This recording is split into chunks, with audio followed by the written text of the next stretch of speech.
What's up, XRP community? Thank you guys for joining the video for today. We have some interesting stuff going on. SEC Commissioner admits to dishonest evaluation of XRP's Howey test. Very interesting, right?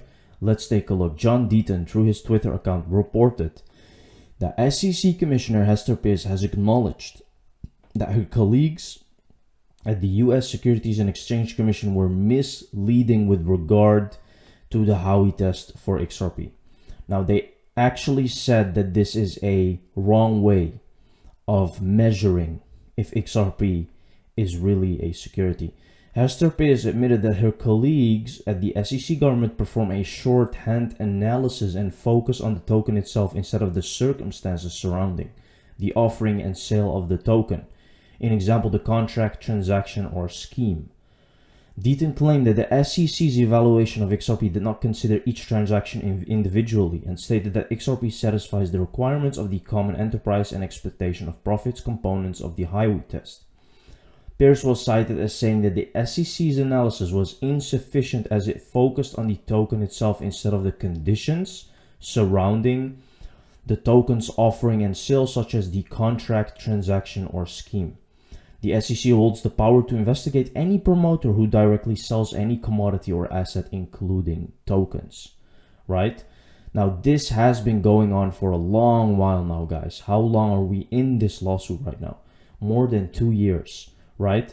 But we are coming to an end. Now, why do you think Hester Peirce is saying that? That they made a shorthand analysis, that they actually didn't do the right things to actually measure if XRP is really a security or not. It's because, guys, this is not about XRP being a security or not. This is a whole different thing going on here. They're literally misleading all the people that really believe that think that this lawsuit is about XRP being a security. Here we can see XRP remains a digital code.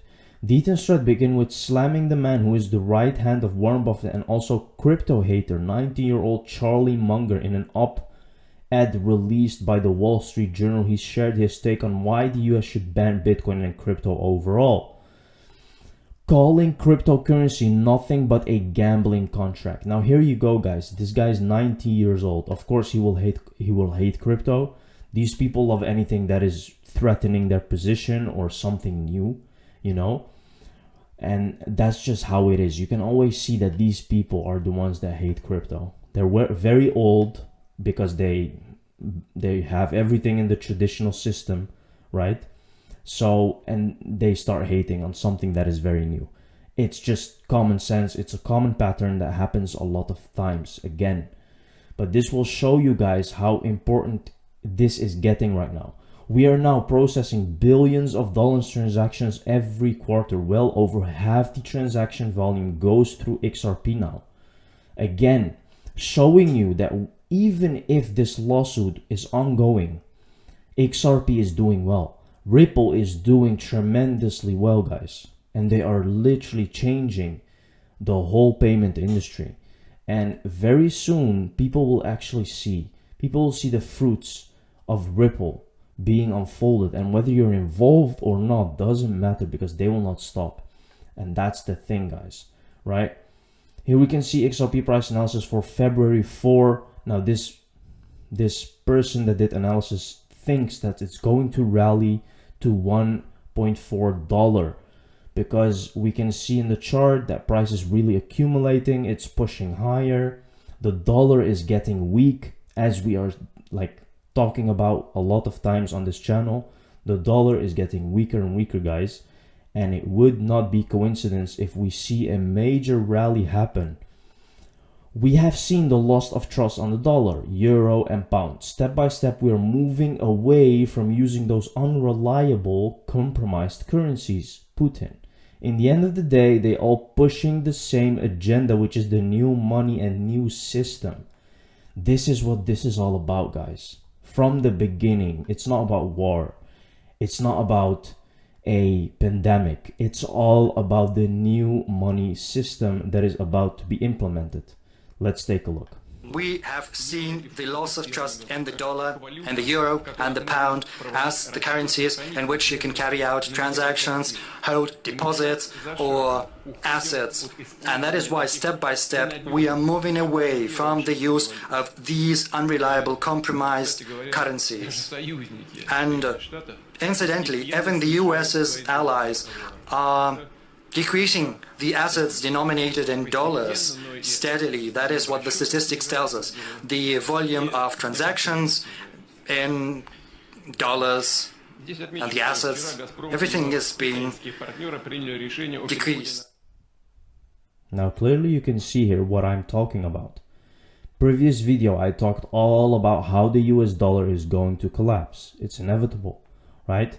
Here we can see Putin talking about unreliable, compromised currencies. Now, why are they compromised? Because they have been printing them into oblivion, guys.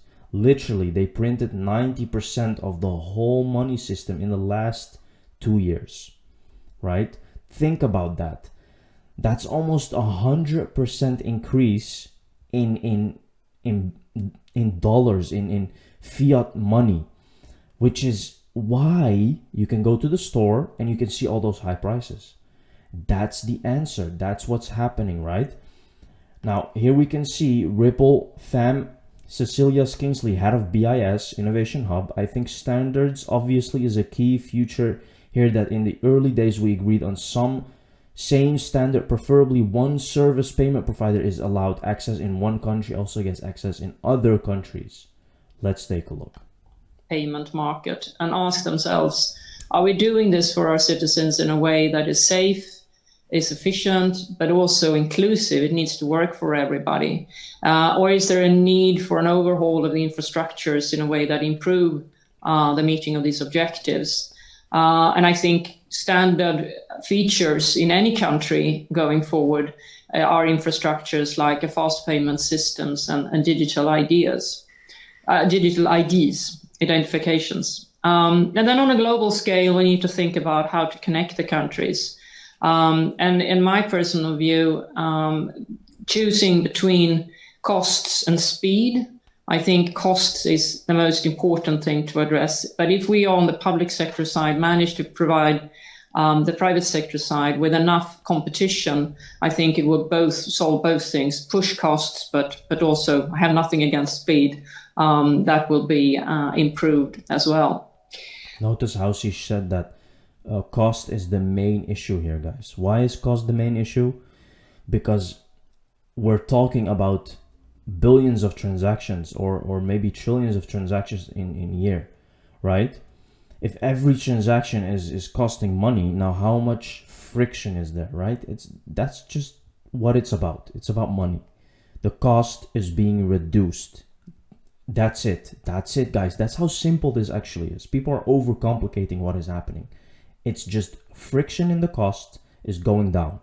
That's it. And of course, the technology is connecting all the banks together. I think when it comes to priorities, I think corporates and financial institutions have in relative term already satisfactory rails. At least they have more choices, while the real improvement could happen in person-to-person payments and person-to-business payments. And when it comes to wholesale CBDC, I think that could be a possible solution, or one of the solutions, but it's not the solution. It's not the objective that we get it to at any price.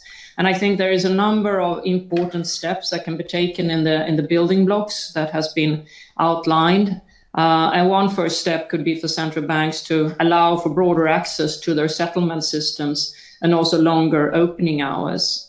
I think standards, obviously, is a key feature here, that we at early days agree on the same standard, and preferably that one payment service provider, if that is allowed access in one country, it would also get access to operate in other countries.